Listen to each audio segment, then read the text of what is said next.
पति पत्नी राधिका और नवीन को आज तलाक के कागज मिल चुके थे। दोनों ही साथ निकले और दोनों के परिजन साथ थे।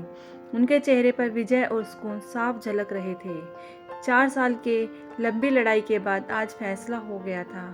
10 साल हो गए थे शादी को, मगर साथ में 6 साल ही रह पाए। 4 साल तो तलाक की कार्यवाही में ही लग गए।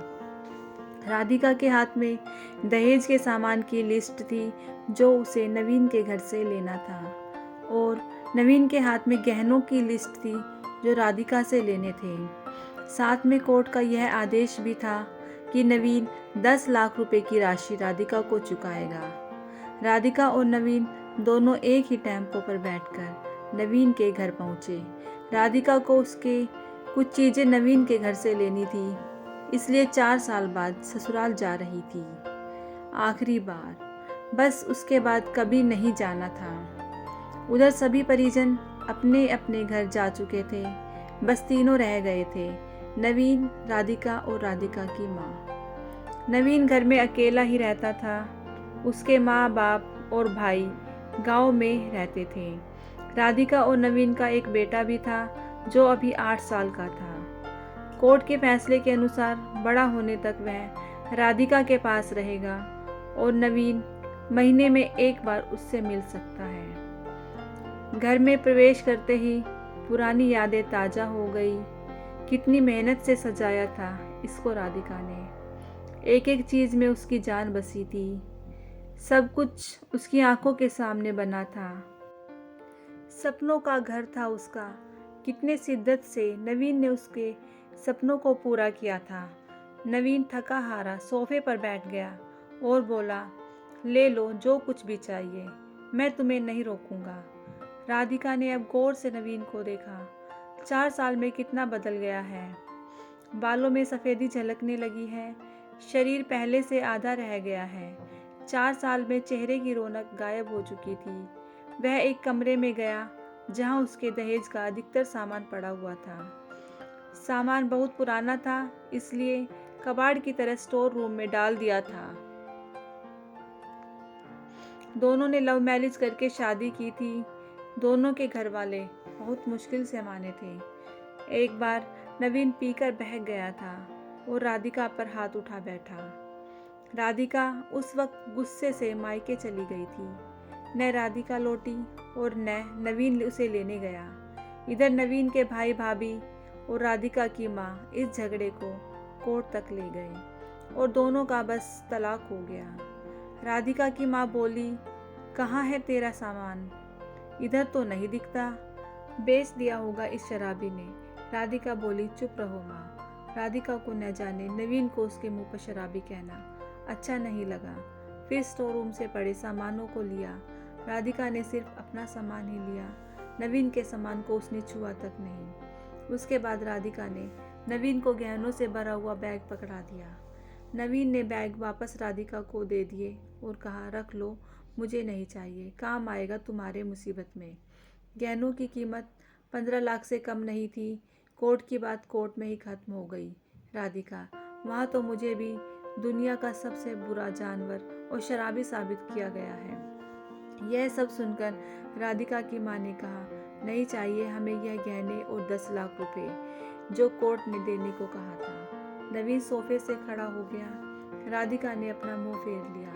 नवीन बोला, इतनी बड़ी जिंदगी पड़ी है, कैसे काटोगी? ले जाओ, तुम्हारे काम आएगा। इतना कहकर नवीन ने भी मुंह फेर लिया और दूसरे कमरे में चला गया।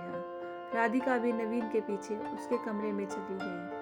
वह रो रहा था, अजीब सा मुंह बनाकर। राधिका ने पहले उसे कभी रोते हुए नहीं देखा था। आज पहली बार उसने उसे रोते हुए देखा। उसे रोता देख राधिका को बहुत बुरा लगा। फिर नवीन ने उससे कहा, इतनी फिक्र थी तो क्यों तलाक दिया? राधिका बोली, मैंने अकेले नहीं, तुमने भी दिया तलाक। दस्तखत तो तुमने भी किए, माफ़ी भी तो मांग सकते थे। नवीन ने कहा, मौका कब दिया तुम्हारे घर वालों ने? जब भी फ़ोन किया काट दिया। राधिका बोली, घर भी आ सकते थे। नवीन बोला, हिम्मत नहीं थी। उसी वक्त वहाँ राधिका की माँ आ गई। वह राधिका का हाथ पकड़कर उसे बाहर ले गई। माँ बेटी वहाँ बाहर आकर गाड़ी का इंतज़ार करने लगी। राधिका के भीतर कुछ टूट रहा था। दिल बैठे जा रहा था। वह सुन सी पड़ती जा रही थी। राधिका को नवीन के साथ बिताए हुए पुराने दिन याद आने लगे थे। तभी उसकी नज़र सामने एक तुलसी के सूखे पौधे पर पड़ी। कितनी शिद्दत से देखभाल किया करती थी।